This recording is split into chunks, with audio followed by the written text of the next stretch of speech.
ابھی بھی تھوڑی سی عقل استعمال کر لو کہ تمہاری زندگی میں نفع و نقصان ان مردوں کے ہاتھ میں نہیں، صرف ایک مولا کے ہاتھ میں ہے۔ آئیے اس رب کو پہچانے۔ ذالکم اللہ ربکم لہ الملک، یہ تمہارا رب ہے جس نے تمہیں پیدا کیا،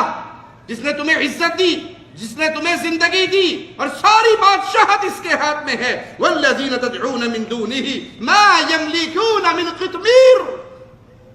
اللہ کو چھوڑ کر تم جن کو پکارتے ہو یہ کھجور کی گٹھلی پہ ایک لگے ہوئے دھاگے کے بھی مالک نہیں ہے، ان کا مالک بھی ایک اللہ ہے۔ ان تدعوہم لا يسمعوا دعاءکم، اگر تم ان کو پکارو یہ تمہاری دعائیں نہیں سنیں گے۔ ولو سمعوا ما استجابوا لکم، بفرض محال اگر مان بھی لے کہ نہیں یہ بابے یہ اندر پڑے ہوئے یہ سارے سنتے ہیں، انہیں سارا پتا ہوتا ہے، مولا فرماتا ہے یہ قیامت تک تمہیں جواب نہیں دے سکیں گے۔ وَيَوْمَ الْقِيَامَةِ يَكْفُرُونَ بِشِرْكِكُمْ، اور قیامت کا دن ہوگا، قیامت کا دن ہوگا تمہارے اس شرک سے یہ انکاری ہو جائیں گے۔ کیا معنی؟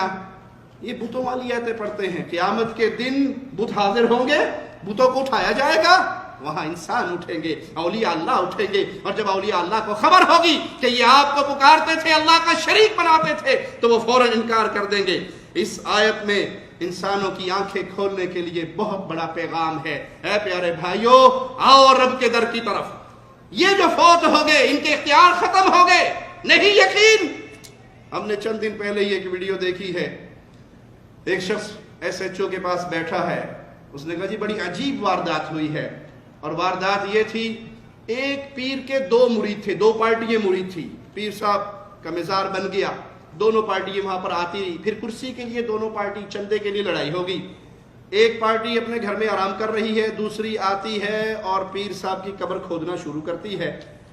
اور پیر کی قبر بھی 2 منزلہ تھی، نیچے بھی فرش تھا، وہ بیٹھ گیا، انہوں نے اوپر ہی مٹی اور ڈال کے پھر اس کو اور اونچی کر دی، اوپر والا فرش بھی پھاڑا، نیچے والا فرش بھی پھاڑا، اور نیچے سے پیر کی قبر سے صرف چند ہڈیاں نکلی۔ یہ ہمارا جملہ نہیں ہے، یہ سچوں کا جملہ ہے کہ چند ہڈیاں، سر کی تھوڑی سی ہڈی تھی اور کچھ ٹانگوں کی، کوئی ریڑھ کی ہڈی کی تھوڑے تھوڑے ٹکڑے تھے، وہ ان مریدوں نے اٹھائے اور سکھر لے کے جا رہے تھے۔ یہ پنجاب کا واقعہ ہے، وہ سندھ لے کے جا رہے تھے کہ وہاں دفنائیں گے اور بڑا سارا مزار بنائیں گے، کہ راستے میں پولیس کو رپورٹ ہو گئی، چھاپا مارا اور وہ لوگ گرفتار ہو گئے۔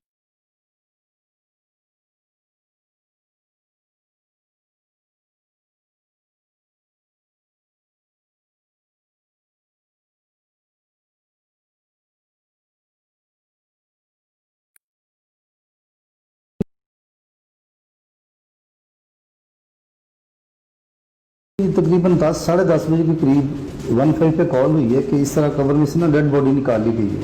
پھر میں اور میرا ایس ایچ او ہم لوگ فوری طور پہ وہاں پہ پہنچے تو کافی کراؤڈ جمع تھا جو نعرے بازی بھی کر رہا تھا۔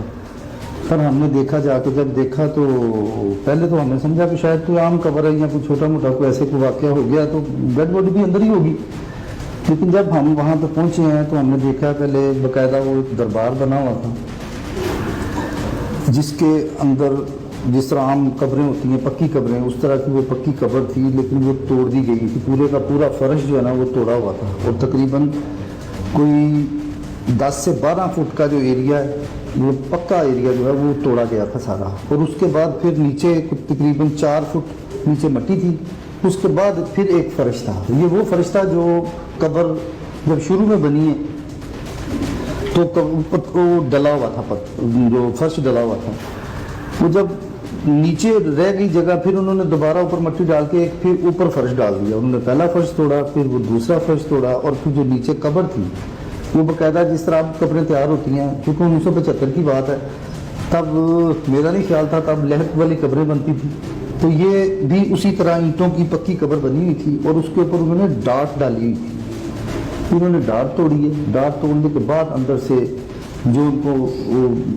پیر صاحب جو تھے ان کی ہڈیاں وغیرہ جتنی تھی وہ انہوں نے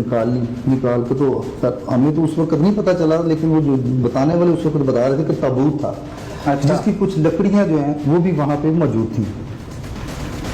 سر جب ہم نے لوگوں میں یہ اشتعال دیکھا تو وہ جو ارشد نام کا آدمی تھا وہ ہمیں ملا، اس نے ہمیں پھر یہ بات بتائی کہ جی اس طرح تھا کہ جب یہ پیر صاحب ایکچولی یہ مالی کا کام کرتے تھے، یہ پیکو روڈ کے اوپر، یہاں پہ شالیمار کے علاقے میں نہیں، پیکو روڈ ادھر کو لکھپت کے علاقے میں، اچھا، تو وہاں پہ یہ کام کرتے تھے کسی نرسری کے اوپر، مالی تھے لیکن یہ پیری مریدی کرتے تھے،